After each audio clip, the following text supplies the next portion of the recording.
Hello friends good afternoon केମିତି ଅଛନ୍ତି ଆପଣମାନେ आशा करी समस्ते भलରେ ଥିବେ। ମୁଁ ୱେଲକମ୍ କରୁଛି ଆପଣଙ୍କ ମୋର ମିନି ବ୍ଲଗ୍କୁ। ତ ମୁଁ ଆଜି ମୋର କିଛି ପୁରୁଣା ସ୍ମୃତିକୁ ଆପଣଙ୍କ ସହିତ ସେୟାର କରିବାକୁ ଚାହୁଁଛି। ମୋ ପୁଅର ସ୍କୁଲରେ ଆଜି କଣ୍ଢେଇ ଦିବସ ପାଳନ ହେଉଥିଲା।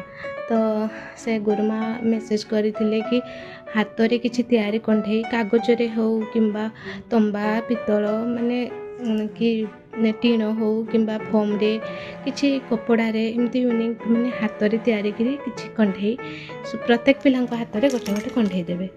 ତ ମୁଁ ଗୋଟେ ରୁମାଲରେ ପୁଅ ପାଇଁ ତିଆରି କରିଛି। ଦେଖନ୍ତୁ ଏଇ କଣ୍ଢେଇଟି କେମିତି ଲାଗୁଛି। ସେମାନଙ୍କୁ ବି ପ୍ରତ୍ୟେକ ପିଲାର ଗାର୍ଡ଼ିଆନମାନଙ୍କୁ କହିଥିଲେ କି ଆଜି ଆସିବା ପାଇଁ କଣ୍ଢେଇ ଦିବସ ପାଳନ ନିମନ୍ତେ।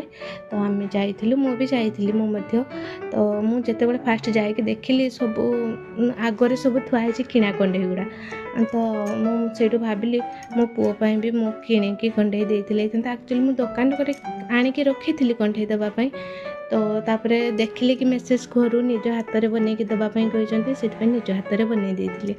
ତ ବହୁତ ସୁନ୍ଦର ଲାଗିଲା। ତାପରେ ମୋତେ ଟିକେ ଦୁଃଖ ଲାଗିଲା କି ନା ସମସ୍ତେ ବଡ଼ ବଡ଼ କଣ୍ଢେଇ ଦେଇଛନ୍ତି, ମୋ କଣ୍ଢେଇଟା ଟିକେ ତାଙ୍କ ତୁଳନାରେ ଛୋଟ ହେଇଯାଇଛି ମୋ ପୁଅର। ତ ମୋତେ ଟିକେ ଭଲ ଲାଗିଲାନି। ତାପରେ ଯେତେବେଳେ ଗୁରୁମା ଭାଷଣ ଦେଲେ ଆଉ କହିଲେ, ତାଙ୍କ କଥାଟି ମୋତେ ଏତେ ଖୁସି ଲାଗିଲା। ତାପରେ ମାନେ ମୋ ମନକୁ ପୁରା ଛୁଇଁଗଲା କଥାଟି।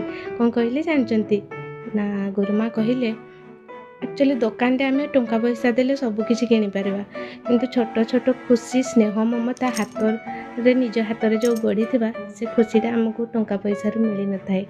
ଆକ୍ଚୁଆଲି ଯେତେବେଳେ ଆମେ କାମଟି ତେଣିକି କଣ୍ଢେଇ ହେଉ କିମ୍ବା ଯେକୌଣସି କାମ, ଯେତେବେଳେ କାମଟି ସରିଯାଏ ଆଉ ତା'ର ଫିନିସିଂ ରୂପଟା ଆମେ ଦେଖନ୍ତି, ଫିନିସ୍କୁ ହେଲା ପରେ କେତେ ସୁନ୍ଦର ଲାଗେ, ସେ ଖୁସିର ଆଉ ସେ ଫିଲିଙ୍ଗସଟା କିଣା କଣ୍ଢେଇରେ ମିଳିନଥାଏ। ତ ମୋତେ ସେଇ କଥାଟା ବହୁତ ଖୁସି ଲାଗିଥିଲା। କୁହନ୍ତି ନା ବିନା ପରିଶ୍ରମେ ଆନନ୍ଦ ନାହିଁ। ପ୍ରକୃତରେ ବିନା ପରିଶ୍ରମରେ ଆମକୁ କିଛିରେ ଆନନ୍ଦ ମିଳିନଥାଏ। ନିଜ ହାତରେ ବନେଇଥିବା ଟିକି କଣ୍ଢେଇଟି ବି ମୋତେ ବହୁତ ଖୁସି ଦେଉଥିଲା। କିଛି ମାନେ ରୁମାଲ ଆଉ ଛୁଞ୍ଚି ସୂତା ସାହାଯ୍ୟରେ କିଛି ବନେଇ ସାରିଲା ପରେ ମୋତେ ଏତେ ଖୁସି ଲାଗିଲା କଣ୍ଢେଇଟାକୁ ନେଇ। ତାପରେ ଗୁରୁମାଙ୍କ କଥାକୁ ଏପଟେ ସେ କାଠ କଣ୍ଢେଇ, କାଗଜ କଣ୍ଢେଇ, ମାଟି କଣ୍ଢେଇ ସେସବୁ ଦେଖିକି ପିଲାଦିନ କଥା ବହୁତ ମନେ ପଡ଼ିଗଲା। ଆଉ ଓଠରେ ହସ ଆସିଯାଉଥାଏ। ଗୁରୁମାଙ୍କ କଥା ପୁଣି ଫେର ପିଲାଦିନ କଥା ମନେ ପକାଇ ଦେଉଥାଏ।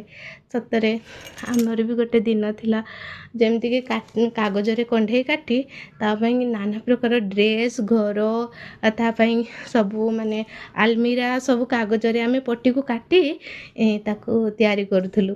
ଟିକେ ଟାଇମ୍ ପାଇଲା ମାନେ କି ରିସେସ୍ ଟାଇମ୍ରେ